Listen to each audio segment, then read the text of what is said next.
في شان حبيبه إن الله وملائكته يصلون على النبي يا أيها الذين آمنوا صلوا عليه وسلموا تسليما اللهم صل على سيدنا مولانا محمد وعلى آل سيدنا مولانا যারাই আমরা আজকে একটু মহব্বতে পড়েন আল্লাহুম্মা সাল্লি আলা সাইয়্যিদিনা মাওলানা মুহাম্মদ ওয়া আলা আলি সাইয়্যিদিনা মাওলানা মুহাম্মদ পরের বাড়ি অংশ যাইছ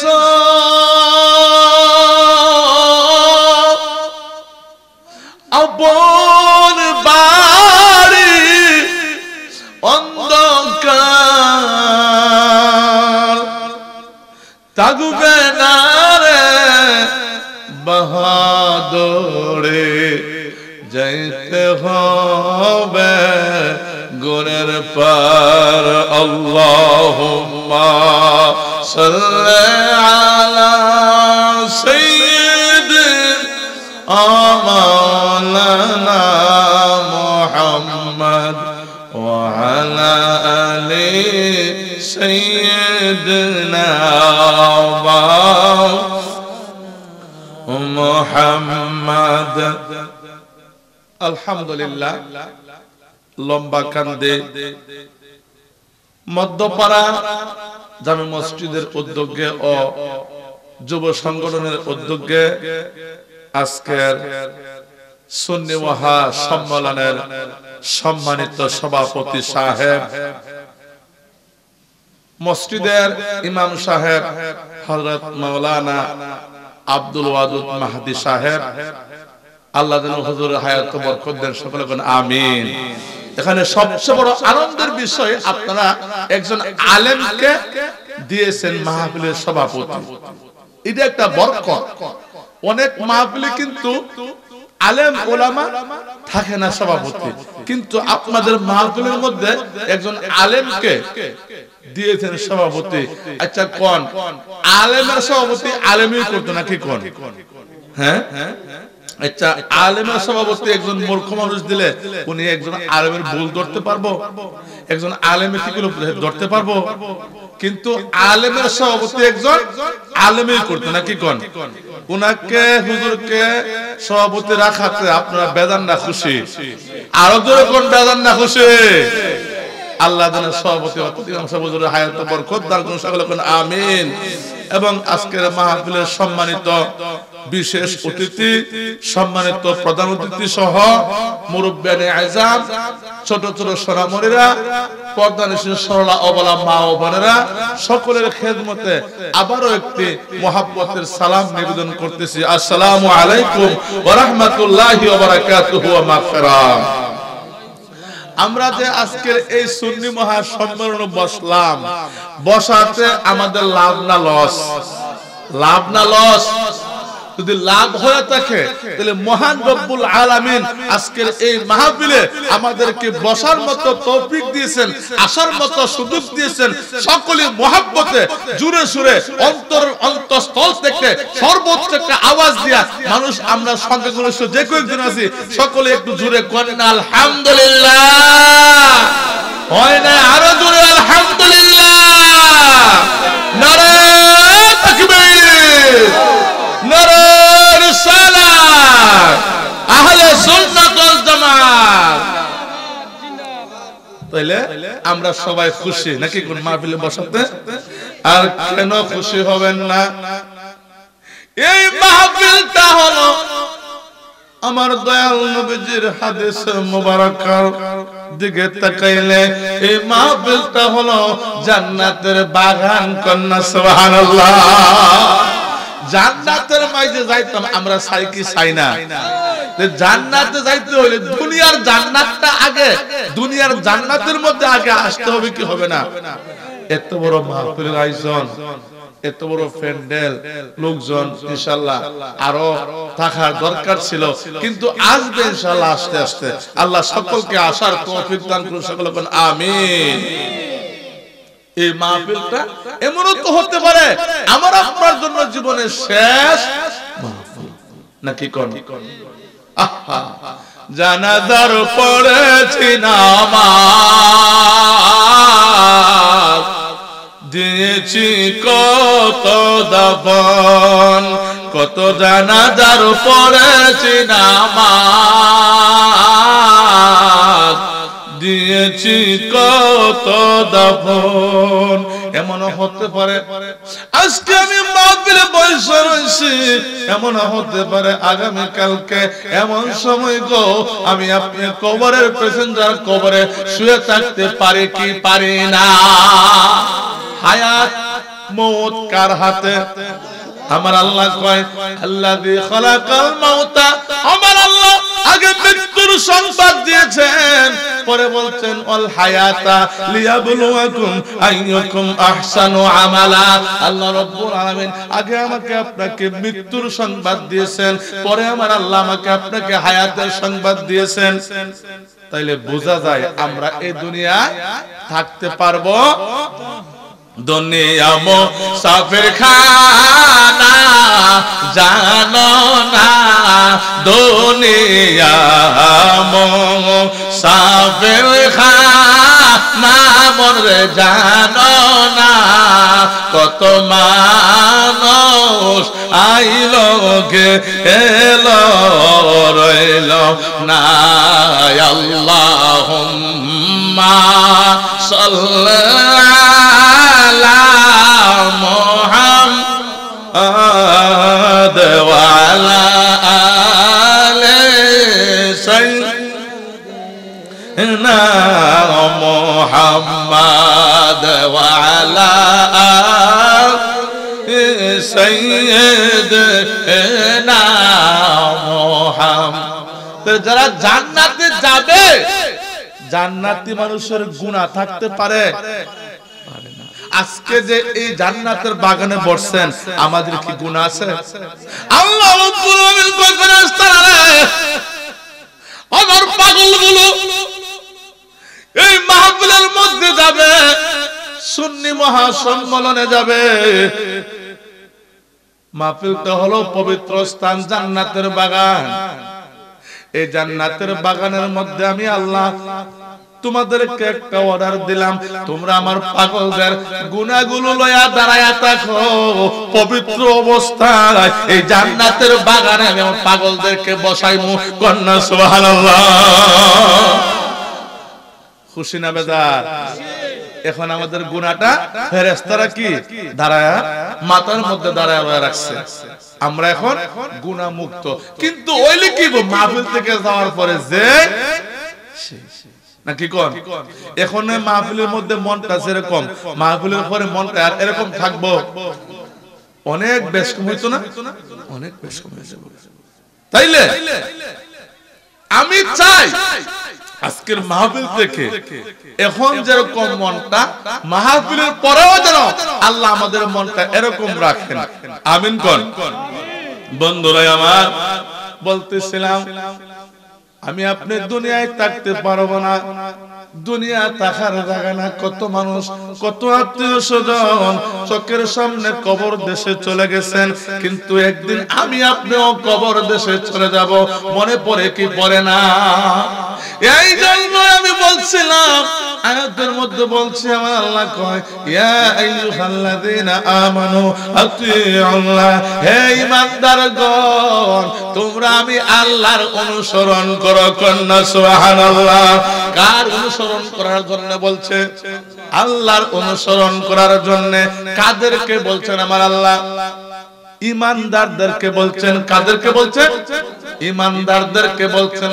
বন্ধুরা আমার, সময় কম, অল্প সময়ে কথা অনেক ছিল, কিন্তু অনেক কিছু বলার ছিল, বলতে পারবো না। আমার আল্লাহ ইমানদারদেরকে বলছেন, তোমরা আল্লাহর অনুসরণ করো। এখন ইমানদার কারা? ইমানদার হইল তারাই গো, হাদিস মোতাবেক বলা হয় হুব্বুর রাসূলি মিনাল ঈমান, যাদের অন্তরের মধ্যে আমার রাসূলের ভালোবাসা আছে, আমার রাসূলের মহব্বত আছে, তাদেরকে বলা হয় ইমানদার। কন্যা সুবহানাল্লাহ। আর আপনি যতই আমল করেন, যতই সুন্নি লেবাস থাক, যতই আপনার লম্বা পাঞ্জাবি, লম্বা দাড়ি, মেসওয়াক থাকুক, কিন্তু রাসূলের মহব্বত নাই, আপনার ঈমান থাকতে পারে না। ইমানদার হলো তারা, হাদিসের ভাষায় হুব্বুর রাসূলি মিনাল ঈমান, রাসূলের ভালোবাসার নামই হইল ঈমান। কন্যা সুবহানাল্লাহ। শুধু তাই নয়, আরেকটা হাদিস শরীফে রাসূল বলছেন, লা ঈমানা লিমান লা মুহাব্বাতা লাহু, রাসূলের মুহাব্বত যার অন্তরের মধ্যে নাই, ওই ব্যক্তি কোনদিন ঈমানদার হতে পারে না। লা ইলাহা ইল্লাল্লাহু লা ইলাহা ইল্লাল্লাহু লা ইলাহা। বন্ধুরা, এই জন্যই আল্লাহ বলছেন ঈমানদারগণ, আল্লাহ কোন বেঈমান, কোন মুনাফিক, কোন কাফের, কোন মুশরিক, কোন ফাসিকদেরকে আল্লাহ ডাক দেন নাই। আল্লাহ কোরআনে ডাক দিয়েছেন, ইয়া আইয়ুহাল্লাযীনা আমানু আতিউল্লাহ, তোমরা হে ঈমানদারগণ আল্লাহর অনুসরণ করো। কন্যা সুবহানাল্লাহ। আর ঈমানদার কারা বুঝছেন? ঈমানদার কারা? ঈমানদার কারা বুঝছেন? যাদের অন্তরের মধ্যে রাসূলের মহব্বত আছে। আল্লাহ মানা ঈমানদারের লক্ষণ না। আল্লাহ মানছিল, আল্লাহ মানে কিন্তু সবাই, ওই হিন্দুর আল্লাহ মানে না, খ্রিস্টানরা মানে, বৌদ্ধরা মানে, কিন্তু আল্লাহ মানার নাম প্রকৃত ঈমানদার নয়। ঈমানদার হলো ওই ব্যক্তি যতক্ষণ পর্যন্ত মুহাম্মাদুর রাসূলুল্লাহ সাল্লাল্লাহু আলাইহি ওয়াসাল্লামকে নিজের জানের চেয়ে, প্রাণের চেয়ে, ধন সম্পদ, স্ত্রী, পুত্র সব কিছু থেকে আমার রাসূলকে যে মহব্বত করে, তাদেরকে বলা হয় ঈমানদার। কন্যা সুবহানাল্লাহ। এখন আমরা কোন দলে থাকব? আমরা কার দলে থাকব? আমরা থাকব রাসূলের পক্ষে। কার পক্ষে থাকব? রাসূলের পক্ষে। সহজ নামটা কি? আহলে সুন্নাত ওয়াল জামাত। দলটার নাম কি? আহলে সুন্নাত ওয়াল জামাত।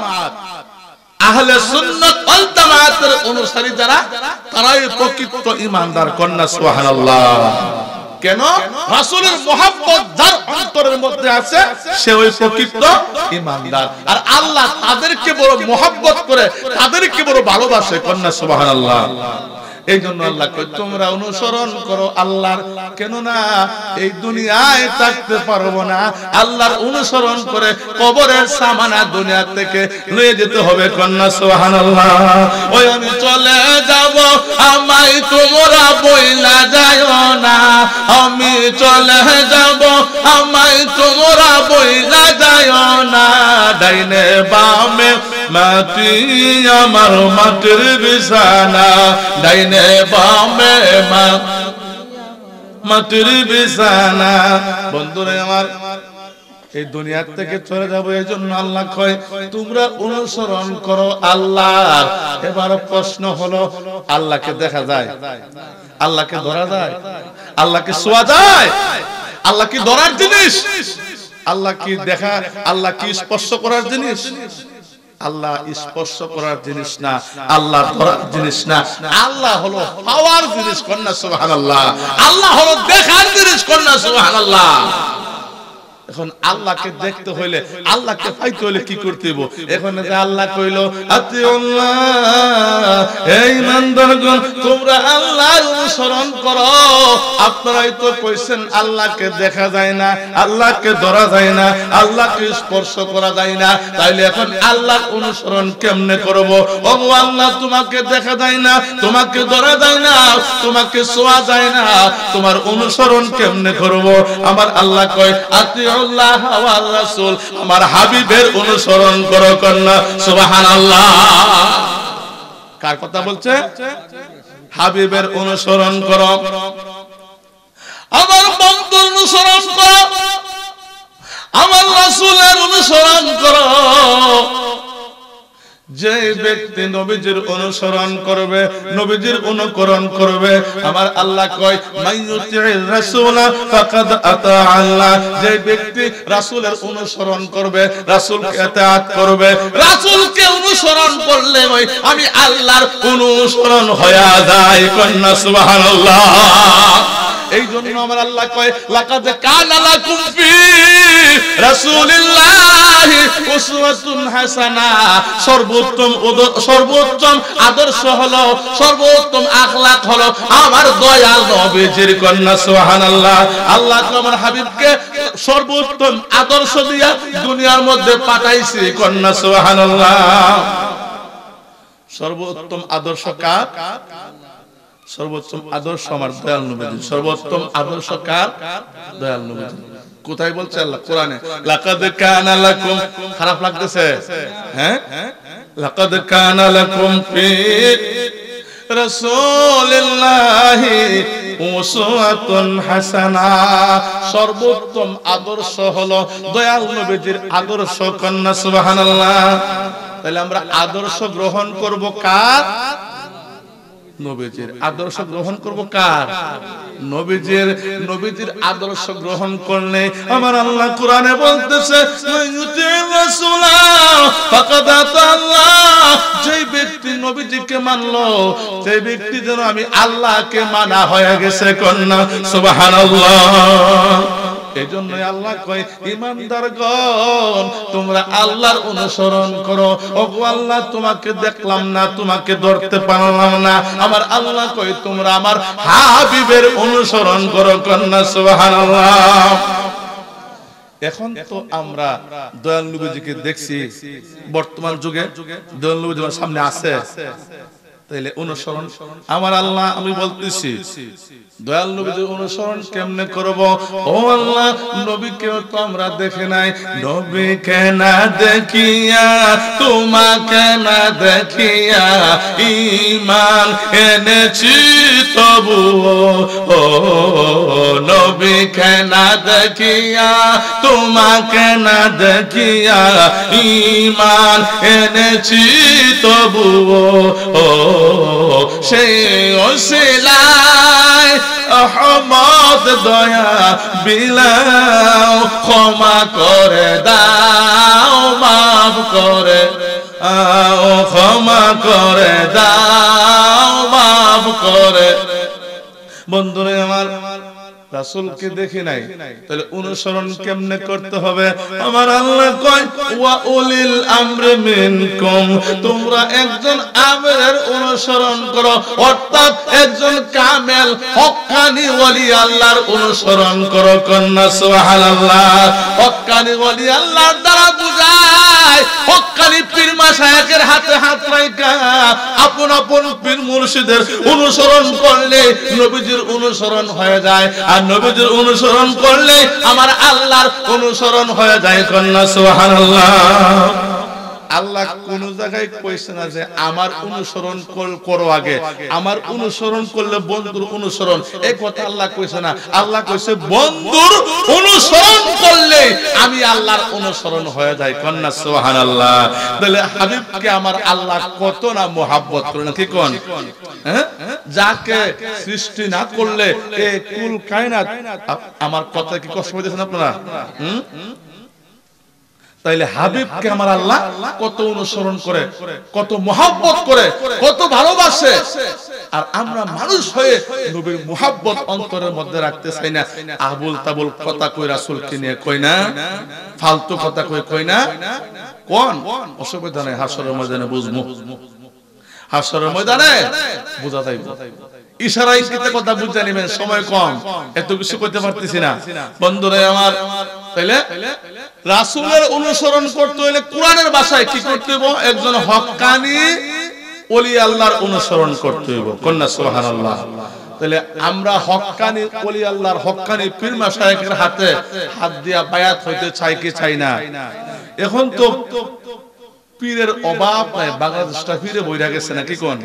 কিন্তু হক্কানি পীর মাশায়েখের হাত দিয়া অনুসরণ করবেন। হক্কানি পীর মাশায়েখকে ফলো করলে রাসূলকে ফলো। আর হক্কানি পীর মাশায়েখের কাছে যাওয়ার জন্য আল্লাহ কোরআনে কইছেন, ইয়া আইয়ুহাল্লাযীনা আমানুত্তাকুল্লাহা ওয়া কুনু মা'আস সাদিকিন। এখানে আমার আল্লাহ কইছে, হে ঈমানদারগণ। আর ঈমানদার কারা বুঝছেন নি?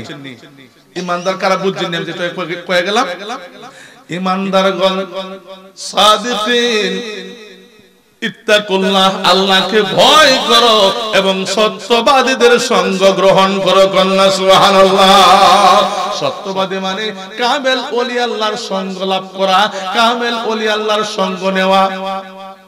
আল্লাহ কোরআনে কইছে ওলি আল্লাহর সঙ্গ নেওয়ার জন্য। কিছু মানুষ কই ওলি আল্লাহ কিতাব, কই কি কই না বন্ধুরা আমার? তাহলে ওলি আল্লাহর অনুসরণ করলেও রাসূলের অনুসরণ হয়ে যায়। কেমন করে? ওলি আল্লাহর অনুসরণ কইরা অনেক মানুষ পরিবর্তন হয়ে গেছে, আল্লাহ ওয়ালা হয়ে গেছে। কন্যা সুবহানাল্লাহ। একটা উদাহরণ দেই, বাদশাহ আলমগীর নাম শুনছেন নি? বাদশাহ আলমগীর যিনি একটা ফতোয়া লেখছেন, নাম হলো ফতোয়ায়ে আলমগীর। নাম কি? ফতোয়ায়ে আলমগীর। 600 আলেম দ্বারা ওই কিতাবটা উনি লিখছেন, তাফসীরটা লিখছেন। 4 জন মানুষ লাগতো কিতাবটা বহন করতে, নাড়াচাড়া করতে। কন্যা সুবহানাল্লাহ। উনার পীর একদিন বলতেছে, বাবা এই যে তুমি ফতোয়া আলমগীর কিতাবটা লেখছো, এটা একদিন দেও, আমি একটু পড়া দিই, আমি একটু পড়তাম। তখন বলতেছে, হুজুর দিমু যে, কিন্তু কিতাবটা আমি যখন চাই তখন দিলাম লাগবে। কই আচ্ছা ঠিক আছে, আজান করে আমাকে সংকেত দিবেন একটু আগে। তো হ্যাঁ জি 5-7 মিনিট আছে। তাইলে এই হুজুর কিতাবটা দাঁড়াই দেব, টাইম বলতে। আচ্ছা ঠিক আছে। তো 3 দিনের টাইম দিছে বা 4 দিনের টাইম। কিতাবটা নেওয়ার পরে টাইমের আগে ওই 4 জন ব্যক্তি পাঠাই দিয়েছে, যাও কিতাবটা তোমরা নিয়ে আও, হুজুর যাতে না দেখে। তখন ওই কিতাবটা হুজুরের বাড়ি থেকে নিয়ে আসলো। নিয়ে আসার পরে তখন কিতাব আনার টাইম যখন হইছে, বাড়ি পাঠাইছে, হুজুর আমার কিতাব। আচ্ছা, গিয়া দেখে কিতাব যেখানে রাখছে এখানে কিতাবটা নাই। কিতাবটা কি নাই, কিতাবটা লয়ে পড়ছে 4 জন দিয়ে আগে ওই আলমগীর। বাদশাহ আলমগীর বলতেছেন, ও আমার মুর্শিদ, আগেই বলছিলাম টাইম মতো কিতাব দেওয়ার জন্য, এখন কিতাব দিছেন না, আমি কিন্তু আপনাকে ছাড়ব না, আপনাকে রেহাই করব না। এবারে বলছে আলমগীর, ঠিক আছে, তুমি যখন আমাকে রেহাই করবা না, কেমন ওলি আল্লাহর ফলো করার জন্য বলছে, যখন তুমি যখন আমাকে রেহাই দিবা না, যে আলেমগুলা কিতাবটা লেখছে তারা আসেনি এখনো জীবিত? কই হুজুর আছে, থাকলে তাদেরকে ডাক দাও। তখন এই 600 আলেমকে ডাক দিলেন। ডাক দেওয়ার পর ফতোয়া আলমগীর লেখা আরম্ভ করছেন। বাদশাহ আলমগীরের পীর বিসমিল্লাহ থেকে আরম্ভ করতেছে। কিতাবের মধ্যে কি লেখা না লেখা, বিসমিল্লাহ থেকে আরম্ভ করতেছে। 1 পৃষ্ঠা, 2 পৃষ্ঠা, 3 পৃষ্ঠা কিতাব যখন লেখলেন, আর ওই দিক দিয়া বাদশাহ আলমগীর কি করছে, এই কিতাবটা খুললা ধরে রাখছে যে হুজুর কি কয়, সত্য কয় না মিথ্যা কয়। দেখতেছে 3 পৃষ্ঠা লেখা যখন শেষ, বাদশাহ আলমগীর একটা দৌড় মারছে, আয়েশা হুজুরের পায়ে পড়ে গেছে। ওগো আল্লাহর ওলি, আপনি যে এমন আমি জানতাম না। ওগো আল্লাহর ওলি, কিতাবটা আমি আগেই নিয়ে আইছি, আপনি যে কেমন মুর্শিদ, একটু পরীক্ষা করার জন্য এই বাহানাটা আমি করলাম। ও আল্লাহর ওলি, আমাকে maaf করে দেন, আমাকে ক্ষমা করে দেন, আমাকে maaf করে দেন। বলতেছেন আলমগীর ক্ষমা করব, maaf সময় কম, ক্ষমা করব, তবে আমি ইন্তেকালের পর যার জীবনে তাহাজ্জুদের নামাজ কাজা হয়েছে না ওই ব্যক্তিকে দিয়ে তুমি জানাজা পড়াইতে পারো, ক্ষমা করব, আর না হয়তো জানাজা না পড়াইতে পারলে আমি কোনোদিন তোমাকে ক্ষমা করব না। চলে গেলেন আল্লাহ ওলি। কিছুদিন পর দুনিয়া থেকে বিদায় নিলেন। বিদায় নেওয়ার পর ডোল দিতেছে যে আমার মুর্শিদের জানাজা কে পড়াইবে, যার জীবনে তাহাজ্জুদ কাজা নাই, আমি বাদশাহ আলমগীরের অর্ধেকটা সম্পদ তার নামে দিয়ে দিব। কন্যা সুবহানাল্লাহ। কিন্তু তাহাজ্জুদ দূরের কথা, কত নামাজ পড়ছিলাম আমরা, ঠিক না? হ্যাঁ, কত নামাজ মিস হইল, আবার তাহাজ্জুদ। 5 ওয়াক্ত ফরজ নামাজ ইডি ঠিক মতো পড়ি না, আবার তাহাজ্জুদ।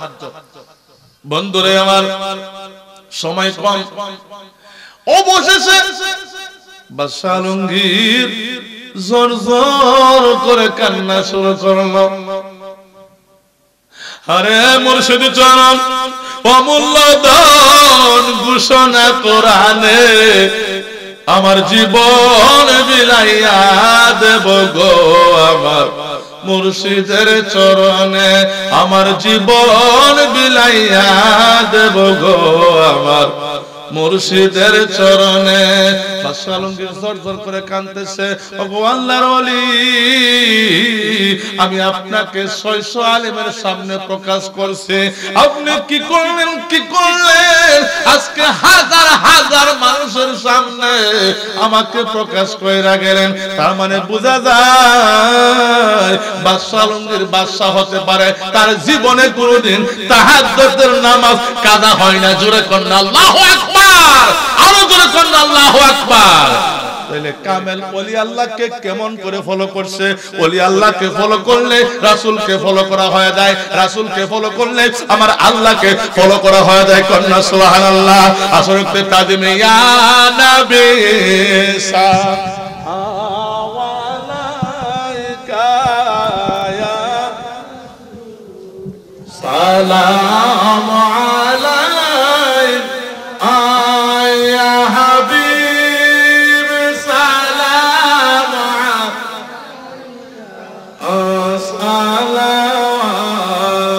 সালাওয়াতুল্লাহ আলাইকা নবীজি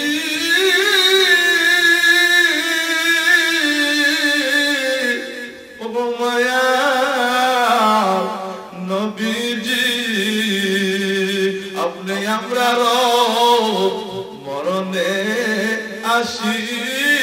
আসিয়েন, কবরে পাশে তাকিয়ে হাসরে শাফাত করিয়েন, হাউদে কাউসার পিলায়েন, ইয়া নবী সালাম আলাইকা ইয়া রাসূল সালাম আলাইকা ইয়া হাবিব সালাম আলাইকা সালাম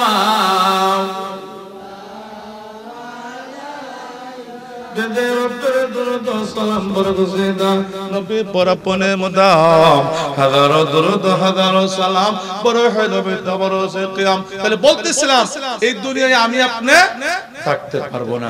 একজন বাদশা যদি তার জীবনে তাহাজ্জুদের নামাজ কাজা হয় নাই, তাহলে আমি আপনি কেমন মানুষ? রাসূলকে আমি আপনি ফলো করা দরকার আছে কিনা? কোন নবীজির মোহাব্বত যদি অন্তরের মধ্যে রাখতে চান, নামাজ পড়া, নামাজ ছাইরা, যাই হোক সময় সংক্ষিপ্ত, অন্য সময় সুযোগ পাইলে আলোচনাগুলো শোনাবো সংক্ষিপ্ত আকারে। 2-4টা আলোচনা করছি, ওহার উপর আল্লাহ তাআলা আমাকে আপনাকে আমাদের সবাইকে আমল করার তৌফিক দান করুন। সকল আমিন। প্রত্যেকেই প্রাণ ভরে পিতা মাতার খেদমত করবেন, চাই কি চাই না?